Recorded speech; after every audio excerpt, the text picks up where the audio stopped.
Selamat datang di Sharing Time episode kedua bersama Nira. Buat teman-teman yang belum nonton episode pertama, aku sarankan untuk nonton episode pertama. Jadi di episode pertama Sharing Time bersama Nira itu adalah tentang perjalanan aku menuju ke Jerman, bagaimana prosesnya, apa yang awalnya aku lakukan, step-stepnya. Jadi buat kalian yang penasaran, kalian bisa langsung cek di akun YouTube aku. Namanya itu sama, namanya tetap Nira Damanik. Dan buat kalian yang penasaran ataupun pengen memiliki banyak informasi dari aku pribadi tentang pengalaman di Jerman, prosesnya, kemudian tentang informasi yang ada di Jerman, kalian bisa lihat di akun TikTok aku. Karena emang semua video yang informatif dari aku itu, aku buat semuanya itu di TikTok. Jadi buat teman-teman yang mungkin mengetahui Instagram aku, sebenarnya di Instagram aku tidak terlalu banyak upload video. Yang banyak itu adalah di akun TikTok aku. Karena di akun TikTok aku semuanya adalah tentang informasi. Bukan tentang kehidupan pribadi aku. Kalau pribadi aku itu lebih banyak di Instagram. So langsung aja. Di kesempatan kali ini, di episode kedua ini adalah bagaimana proses selanjutnya. Jadi kalau di episode pertama aku bercerita tentang pengalaman aku step by stepnya, di episode kedua ini aku bakalan sharing ke kalian pengalaman aku pertama kali sampai di Jerman. Karena banyak banget informasi ataupun banyak banget pertanyaan dari teman-teman sekalian yang bertanya bagaimana prosesnya aku ke Jerman itu, maksudnya bagaimana pertama kali aku ke Jerman, apakah aku dijemput di bandara, apakah aku harus sendiri ke tempat kerja gitu. Pertanyaan itu banyak banget ditanyakan, terutama buat teman-teman yang mungkin dia bakalan berangkat ke Jerman atau mempersiapkan diri ke Jerman, tapi masih bingung gitu. Nanti setelah aku di sana itu bagaimana gitu, apa yang harus aku lakukan, apakah aku dijemput gitu. Jadi semua pertanyaan itu akan aku sharing di episode kedua ini. Dan mungkin ini berdasarkan pengalaman pribadi aku dan mungkin informasi yang aku dapat gitu. Jadi ya setiap orang itu pasti memiliki juga pengalaman yang berbeda-beda. So, langsung aja aku ceritakan. Jadi pertama kali aku sampai di Jerman itu, aku kebetulan dijemput oleh direktur tempat aku kerja atau tempat aku melakukan Ausbildung. Bagi teman-teman yang mungkin masih bingung apakah tidak dijemput oleh agennya, karena seperti yang aku sharing di episode pertama itu, aku emang les di Jakarta Barat dan memang aku juga menggunakan agen dari tempat les tersebut. Nah, jadi pasti banyak pertanyaan gitu, kenapa tidak dijemput oleh agen? Apakah agen hanya lepas tangan gitu? Nah, jadi menurut aku pribadi, setiap agen itu berbeda-beda. Memang ada agen yang dia dijemput ke bandara setelah kita sampai di Jerman, dan ada juga agen yang membiarkan kita sendiri untuk mencari perusahaannya gitu. Jadi kebanyakan aku nggak bilang semuanya, tapi kebanyakan agen itu selalu melepas kita gitu. Jadi kebanyakan tuh agen di Indonesia itu emang sampai kita di Jerman kita udah dilepas gitu, tidak ada ikut campurnya ataupun ya mereka hanya berhenti sampai kita berangkat dari Indonesia gitu. Karena banyak juga agen di Indonesia itu yang emang mereka memiliki perwakilan hanya di Indonesia. Sedangkan di Jerman mereka kadang tidak punya pendamping atau mereka nggak punya tim di Jermannya gitu. Jadi kebanyakan agen di Indonesia itu emang membiarkan atau melepaskan kita cuman sampai berangkat dari Indonesia. Sedangkan sampai di Jerman kebanyakan kita itu harus emang mencari tahu sendiri alamat perusahaannya ataupun transportasi yang akan kita gunakan gitu.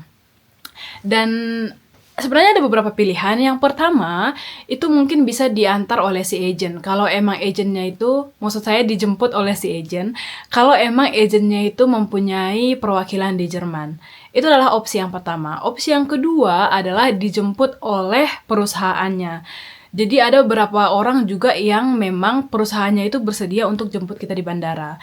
Dan kasusnya itu adalah terjadi sama aku sendiri. Jadi emang aku pribadi juga waktu itu dijemput oleh direktur tempat aku bekerja. Jadi aku nggak perlu cari alamat mereka atau tidak dijemput oleh agen aku. Nah, opsi yang ketiga itu adalah kita harus cari sendiri alamat tempat kita bekerja.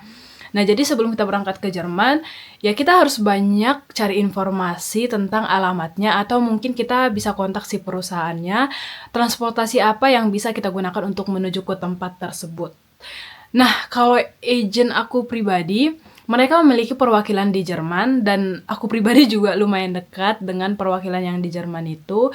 Cuman waktu itu aku memang nggak dijemput karena memang si direkturnya pengen jemput aku secara langsung. Nah, jadi sebenarnya waktu itu aku harusnya memulai Ausbildung itu di bulan September awal, tanggal 1. Itu sesuai dengan kontrak kerja dan sesuai dengan visa berlakunya aku. Cuman waktu itu kebetulan direktur tempat kerja aku itu mereka sedang liburan. Jadi mereka kayak kirim pesan ke kami yang di Indonesia bahwasanya tolong keberangkatan aku ditunda karena mereka pengen jemput secara langsung, secara pribadi. Jadi waktu itu keberangkatan aku ditunda kurang lebih 2 minggu karena emang si perusahaannya atau si direkturnya itu lagi liburan gitu. So, begitu deh. Jadi pertama kali aku yang sampai di Jerman itu aku dijemput oleh direktur tempat aku bekerja. Nah, buat teman-teman, mungkin kalian banyak juga yang bingung bagaimana gitu kepastiannya. Buat kalian yang mungkin les atau menggunakan agent, kalian harus tanya dengan benar kepada agentnya, apakah kalian dijemput oleh perusahaan atau apakah kalian dijemput oleh agent yang ada di Jerman, atau mungkin kalian harus berjalan sendiri atau cari tempat sendiri gitu. Dan buat teman-teman dan mungkin kalian harus mencari atau menuju ke tempat tripnya itu sendiri, kalian harus banyak komunikasi ke perusahaannya dan bertanya transportasi apa yang bisa kalian gunakan. Sebenarnya kita juga bisa cari tahu sendiri, semisal kalian udah bisa download yang namanya Deutsche Bahn atau DB aplikasi. Sebuah aplikasi yang mana itu kita gunakan untuk mencari cari verbindung atau mencari transportasi mana yang harus kita gunakan untuk menuju satu tempat ke tempat yang lain gitu. Tapi saran aku pribadi itu nggak salah kalau kita komunikasi ke perusahaannya dan bertanya transportasi apa yang kita bisa gunakan gitu. Karena ya itu adalah hal yang wajar kita tanyakan karena kita emang pertama kali datang ke Jerman gitu. Nah, untuk selanjutnya, apa yang aku lakukan? Nah, waktu itu kan aku dijemput oleh si direktur aku, seperti yang aku ceritakan. Nah, setelah itu aku emang sampainya itu di malam hari waktu itu. Nah, kita langsung diantar ke penginapan atau ke tempat tinggal aku. Kebetulan tempat tinggal aku juga disediakan oleh perusahaannya di sebuah hotel. Jadi aku langsung diantar ke hotel tersebut. Ya, kemudian ya aku istirahat karena emang waktu itu sudah malam. Nah, keesokan harinya hal yang wajib kita lakukan di Jerman itu adalah mendaftarkan diri. Jadi kalau kita udah sampai di Jerman, hal yang emang wajib dan pertama kali kita lakukan itu adalah mendaftarkan diri ke Rathaus atau yang namanya di sini adalah balai kota. Jadi kalau kita di sini, mungkin kita udah ada alamatnya. Semisal waktu aku pertama kali sampai di Jerman, aku sudah mempunyai alamat, yaitu alamat hotel tersebut gitu. Nah, tapi kalau secara secara general mungkin aku udah punya alamat, tapi sebenarnya aku belum terdaftar di sini. Aku masih termasuk ilegal gitu karena secara administrasi aku belum terdaftar gitu. So, hal yang pertama emang aku harus mendaftarkan diri di balai kota. Jadi pertama kali aku sampai di Jerman, hari pertamanya aku langsung daftar diri di balai kota dan kebetulan waktu itu aku emang ditemenin sama perwakilan dari perusahaan. Jadi waktu itu aku diantar ke Rathaus namanya atau balai kota dan di situ aku mendaftarkan diri bahwasanya aku tinggal di sini. Jadi buat teman-teman yang mau ke Jerman, hal yang pertama emang harus daftar diri. Nah, karena beberapa berkas di sini, semisal aku pengen beli kartu SIM untuk HP, itu memang harus memiliki surat dari balai kotanya bahwa aku tinggal di kota tersebut. Jadi kita nggak bisa sembarangan kasih tahu bahwasanya aku tinggal nih di kota ini gitu. Itu secara munlis, secara bicara kita bisa katakan tersebut, tapi kita juga harus memiliki dokumen yang mendukung bahwasanya emang kita tinggal di alamat tersebut gitu. Makanya emang harus mendaftarkan diri ke balai kotanya. Nah, itu masih salah satu contohnya, tapi banyak juga berkas-berkas lain yang akan kita buat dan emang dia butuh surat pernyataan bahwasanya kita tinggal di kota atau desa tersebut. Nah, jadi hari pertama aku udah daftarkan diri dan itu sebenarnya tidak langsung selesai, bisa selesai 1 atau 2 hari dan aku waktu itu nggak langsung selesai. Sepertinya kalau nggak salah aku ada termin di pagi hari dan mungkin selesainya di sore hari atau besok harinya, aku udah lupa sebenarnya. Nah, setelah itu, apa yang aku lakukan, aku adalah membuat bank.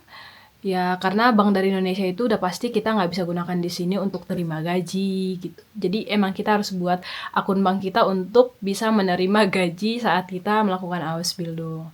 Nah, untuk bank tadi juga emang kita mmm, harus butuh nomor telepon dan juga butuh, Bestätigung atau pernyataan dari si balai kotanya bahwasanya emang kita itu tinggal di kota tersebut gitu. Nah, waktu saat itu aku belum punya kartu telepon dan aku juga belum, ada surat pernyataan dari si balai kotanya.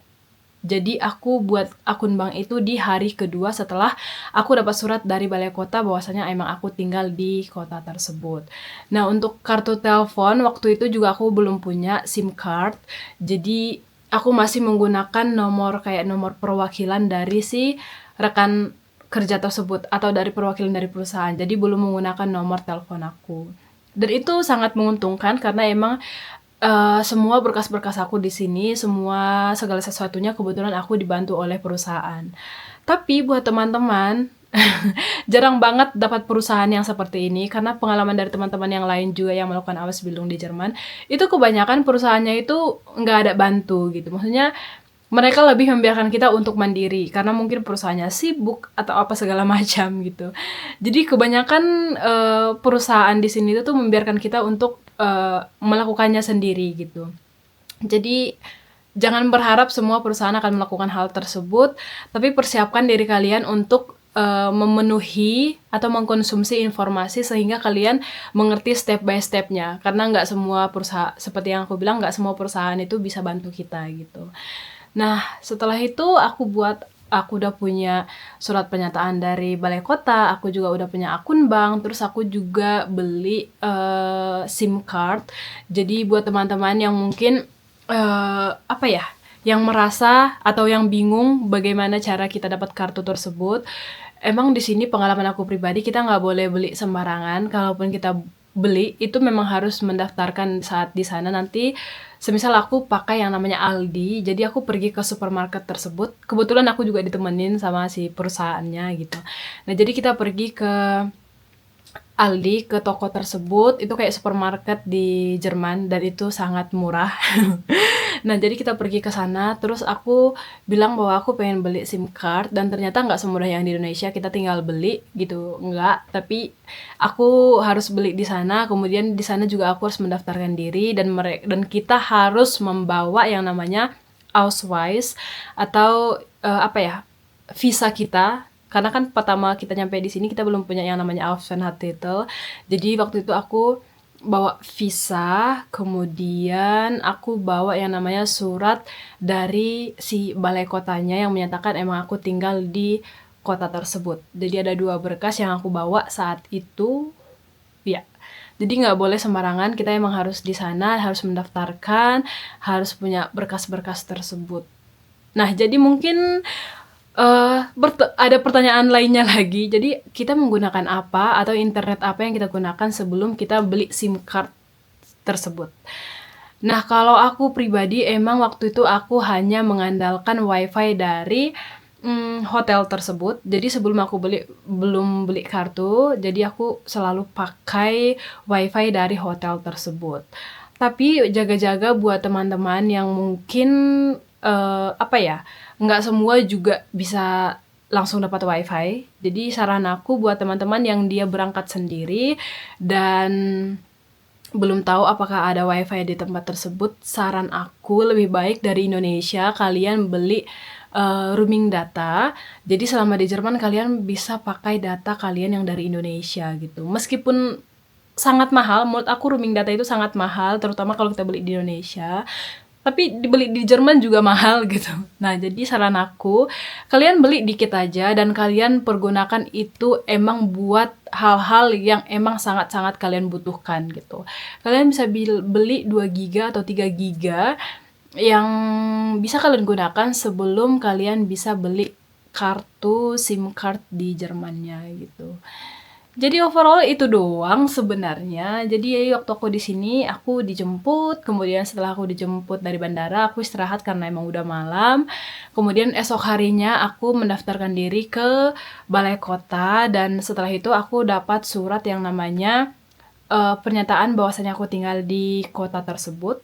Kemudian keesokan harinya aku buat akun bank dan juga aku beli kartu SIM card aku untuk digunakan di Jerman. Jadi sekian dulu video untuk sharing time episode kedua ini. Aku harap kalian menikmati video ini.